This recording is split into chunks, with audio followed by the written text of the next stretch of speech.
balik lagi sama aku Inge di sini di Hopecast. Dan kali ini aku ditemani sama Chow Ching, owner dari Samatva Yoga, tempat yoga yang bekerja sama dengan House of Hope dalam program Hope Active. Jadi let's go, kita kenal lebih lagi sama Chow Ching dan Samatva. Tapi sebelum itu kayak biasa kita akan kasih dia dulu nih, tada, the Mr. Box of Hopecast, supaya dituliskan dulu apa aja sih harapan-harapan dari Chow Ching.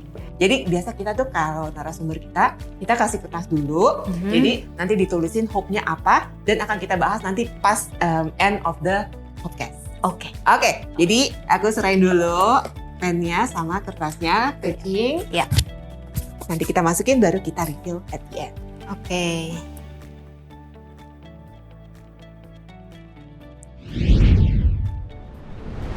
Thank you, Ching. Oke. So sebenarnya teman-teman aku ini sudah beberapa kali datang ke Samatva dan udah cukup kenal lah sama Ching ya, Ching ya. Iya. Sama udah akrab gitu. Iya. Jadi pokoknya best friend banget. bestie kita. Jadi tadi sempat agak ini itu Ching masih agak aduh aku nervous nih. Jadi kita mau nafas balon dulu ya, Ching. Iya deh, kayaknya aku mendingan disuruh ngajar yoga daripada ngobrol-ngobrol begini, Ci.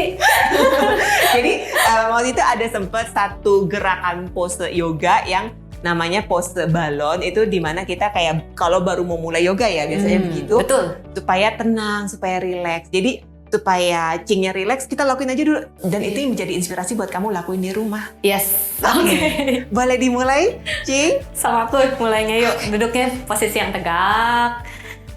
Kemudian matanya terpejam. Duduknya di posisi yang tegak tetapi juga rileks. Loosely straight. Waktu tarik nafas, bayangin perut dada kita seperti balon mengembang ke arah atas. Bawa juga tangannya ke arah atas sampai mentok, sampai full. Waktu buang nafas seperti balon yang udaranya keluar. Jadi dada dan perutnya mengempis. Oke, tarik nafas.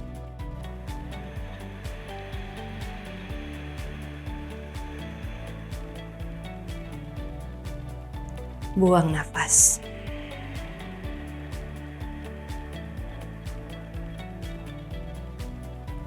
Oke, pelan-pelan kembali buka mata. Ya, thank you, Ching. Thank you. Ini idenya Ching nih. Jadi lebih santai kan kita. Iya, saya curhat kalau saya nervous nih, gimana? Ingat, gimana kalau kita nafas balon dulu katanya? Jadi supaya nggak tegang juga kan ya. Iya. Jadi itu teman-teman, itu bisa loh menjadi tips kamu kalau misalnya kamu lagi agak-agak nervous atau kamu lagi perlu calm down dulu mau ngapa-ngapain. Udah balon, nafas balon. Yes. Nah, cukup lakuin berapa kali?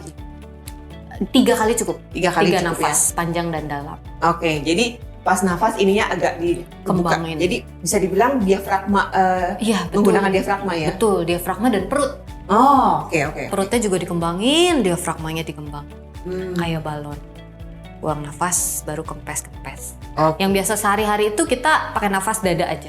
Waktu tarik nafas, dadanya ngembang tapi perutnya ngempis. Oke. Nah kalau ini dadanya ngembang, perutnya juga ngembang. Oke. Dicatat tuh, biar Iya. kamu bisa rileks diri sendiri. Yes. Oke, Ching, boleh diceritakan nggak kenapa nih asal mulanya Samatva bersedia berkolaborasi dengan HOH? Asal mulanya ya.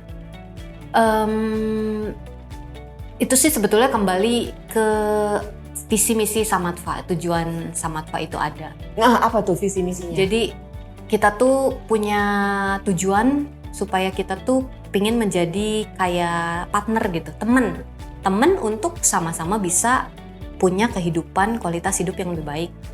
Secara apa? Secara fisik, secara energi level, dan juga secara mental gitu. Jadi karena yoga tuh kan holistik, jadi bukan cuman olahraga aja fisik, tetapi secara mentalis, secara batin juga dia bisa lebih tenang, lebih rileks, lebih bahagia. Asik. Itu intinya kita semua hidup mau bahagia. Kan? Iya, betul. Nah, dari situ aku berpikir lagi lebih jauh kalau masa tujuan ini teh cuman untuk orang-orang yang datang ke studio aja dan dia membayar untuk latihan gitu. Karena banyak juga mungkin orang yang ya terutama ketika ketemu dengan Ci Iren cerita tentang House of Hope ini, saya menjadi terinspirasi kenapa mereka juga seharusnya bisa juga mendapatkan manfaat yoga gitu. Jadi saya pengen manfaatnya tuh lebih banyak lagi orang, bukan cuma orang yang datang ke studio bayar untuk latihan sebagai member, tetapi ya orang-orang yang punya kebutuhan khusus juga mereka juga bisa mendapatkan manfaat dari yoga itu sendiri. Tapi waktu kamu decided untuk oke, mau mencoba nih pas mau trial class, ada takut-takut asik gimana gitu nggak? Ngeri-ngeri sedap gitu sih. Iya kan? Biasanya orang yang ini kan bisa jadi mungkin di pikiran orang-orang yang awam kayak wah takut ada tantrum nih, wah takut yang gerak-gerak melulu gitu. Iya betul. Ini aku betul sih jujur sekali karena aku dan Samatva tuh tidak punya experience atas ini sebelumnya. Jadi kalaupun ada experience, dia orangnya sudah besar, ataupun anak-anak pun anak-anaknya anak-anak biasa gitu. Belum pernah bekerja sama atau ngajarin yoga untuk anak-anak untuk berkebutuhan khusus. Tapi akhirnya kita ketemu, kita meeting di Bandung, Ci. Pertama kali ke Cici ke Bandung itu, aku ngobrol banyak sama Ci Inge, dikasih insight, kasih tentang ya karakteristik mereka. Akhirnya kan Cici bilang sendiri nggak ada itu textbooknya. Jadi ya memang kita harus datang, present, and connect gitu. Lihat aja apa yang harus kita lakukan gitu. Dan saya coba itu akhirnya. Dan berhasil pada trial pertama. Iya, langsung berhasil sih di trial pertama. Iya, dan itu menurut kamu akan bisa memberikan perubahan kah untuk anak-anak ini dengan rutin yoga? Harusnya ada. Jadi aku percaya bahwa semua niat baik atau semua usaha yang kita lakukan itu pasti ada hasilnya. Selama kita lakukan dengan rutin, dengan komitmen, dengan disiplin gitu. Karena latihan yoga tuh bukan seperti kita mungkin makan cabai yang sekali gigit langsung terasa pedasnya. Tapi dengan melalui latihan hari demi harinya dan dibawa ke dalam keseharian, maka latihan yoganya pasti bisa lebih bermanfaat, lebih berasa.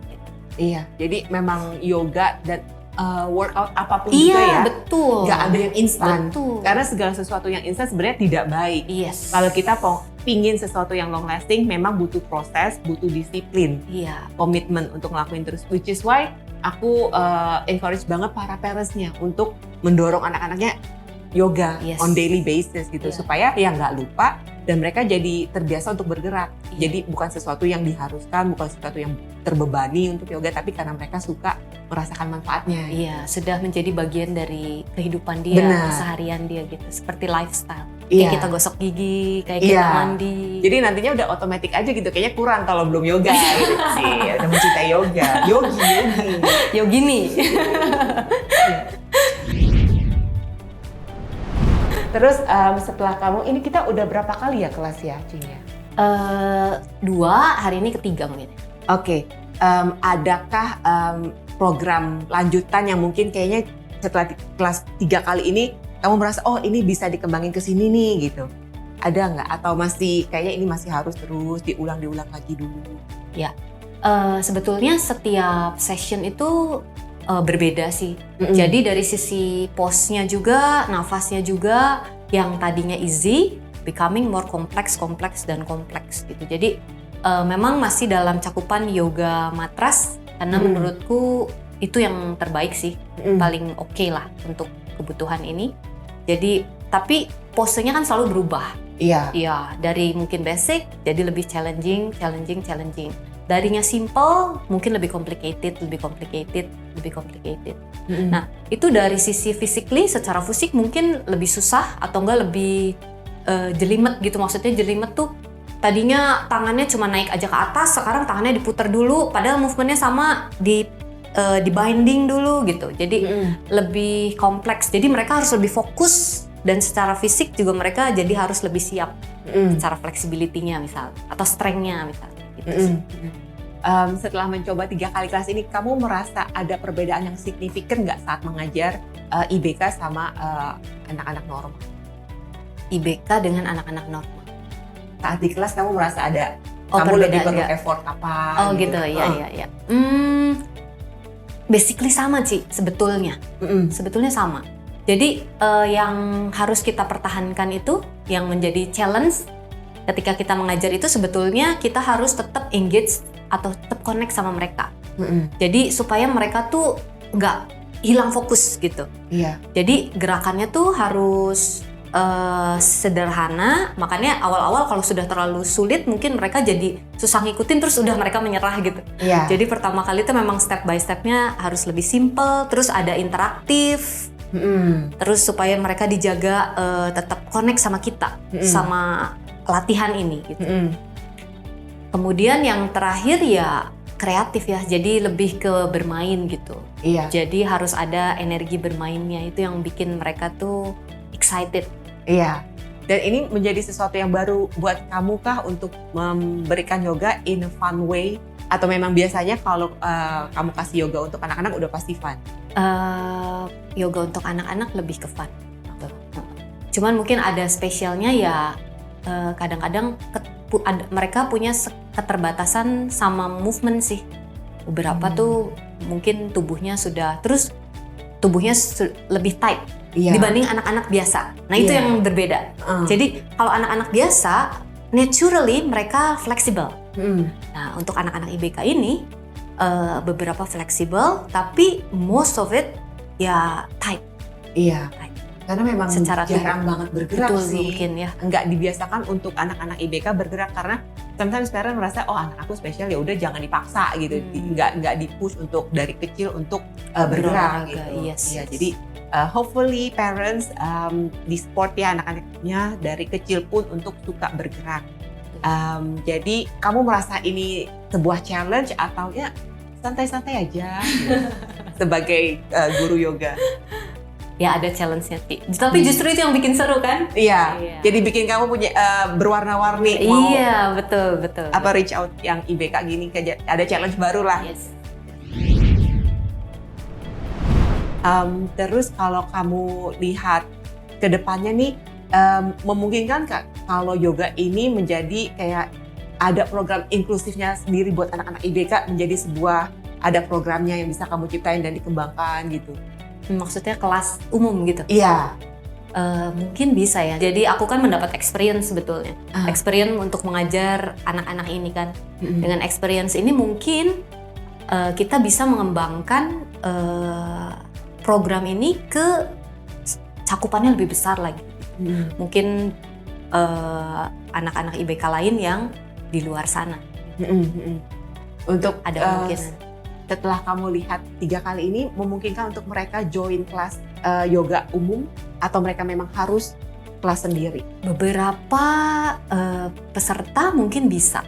Oke. Tapi beberapa peserta mungkin memang agak sulit karena ketika di latihan yoga IBK kemarin, memang kita tuh perlu seperti kayak shadow, seperti asisten yang membantu. Kadang-kadang tangan kanan dia kayak tangan kiri gitu, jadi kayak ada asisten yang membantu untuk bisa keep sama kelasnya, gitu, sesi demi sesinya. Jadi kalau masih membutuhkan dalam satu kelas itu masih membutuhkan dibantu shadow dan berkali-kali mungkin itu agak sulit untuk ikut kelas, terutama kelas yang besar ininya. Sedangkan kalau yang sudah bisa mandiri, beberapa sudah bisa mandiri dan terus mengikuti, nah itu mungkin saja bisa join ke kelasnya, tapi kelas mungkin lebih ke yoga anak mungkin. Oh, ya. Jadi bisa lah ya, bisa. Ada kemungkinan untuk bisa join bareng. Ya, Terus, apalagi makin lama udah makin sering Ci diulang posenya, pasti udah lebih oh begini gitu. Nggak perlu dikasih tahu lagi, lama-lama pasti dia lebih bisa. Hopefully itu yang terjadi dengan anak-anak House of Hope bisa join kelas umum. Ya. Jadi, aku rasa anak-anak ini kalau dikasih join sama anak-anak yang normal, mereka akan lebih pede, lebih bangga gitu ya, bisa merasa dirinya aku normal juga kok, aku bisa juga keep up with them gitu. Jadi kan self confidence-nya beda lagi yang mereka dapat. Oke. Apa ada mungkin rencananya Cicing ke depan dalam pengembangan program yoga bersama IBK dan House of Hope ini?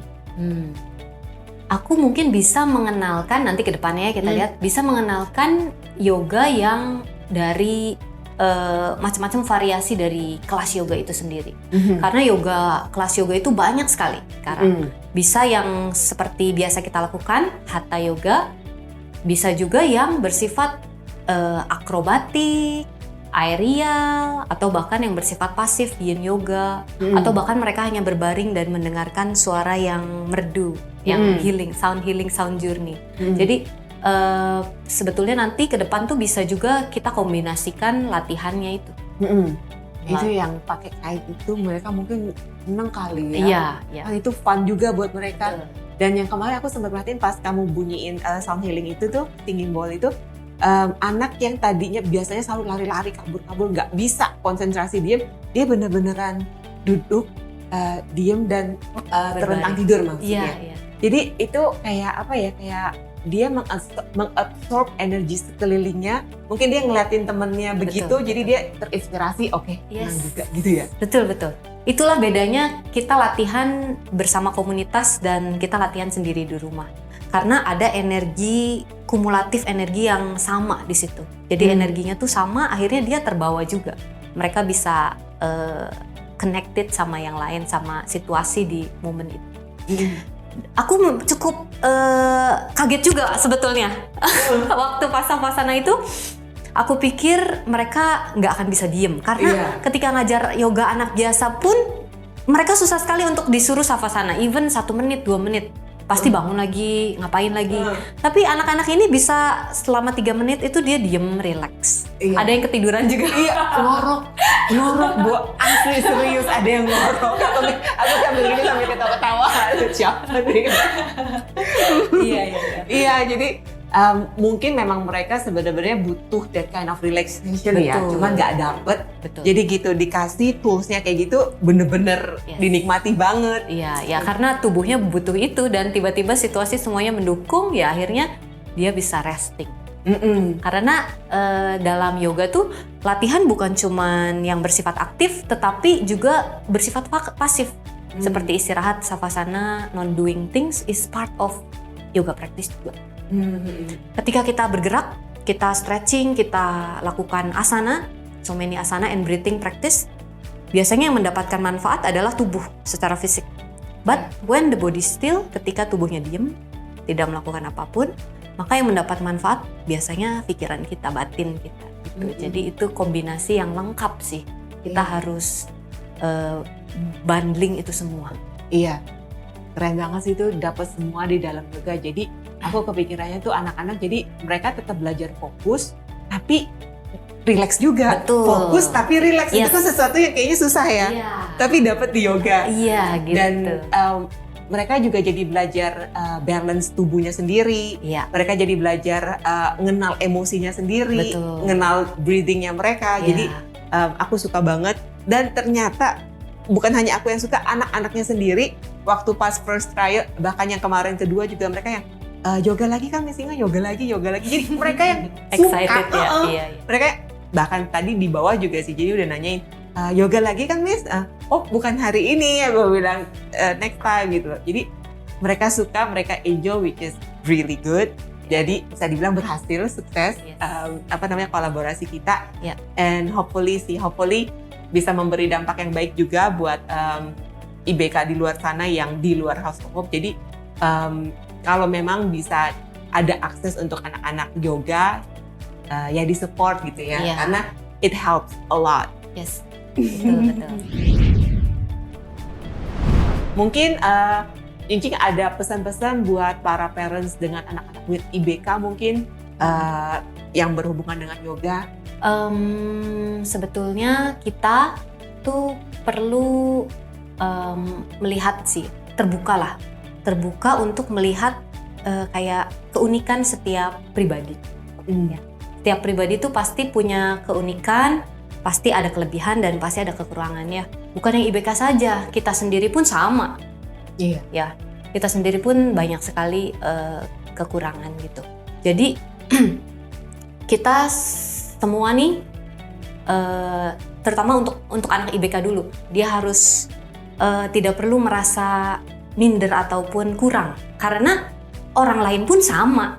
Ya, mereka pun tidak sempurna, sama dengan aku, kita semua sama intinya.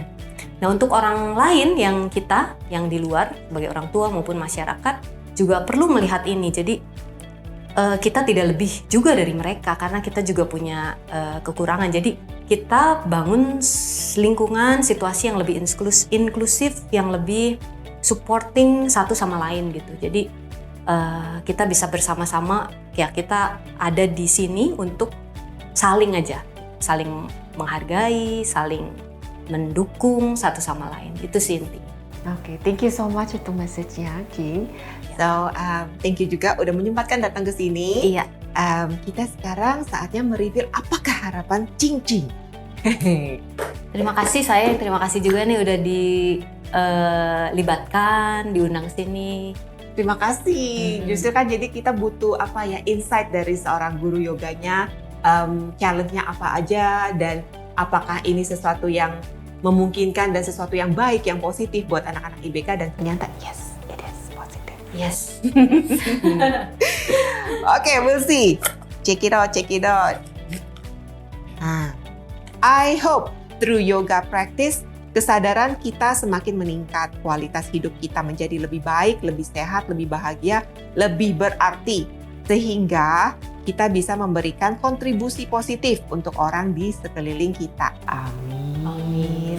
So, thank you so much, Jing. I'll see you again di kelas yoga berikutnya. Oke. Oke, bye. Bye-bye.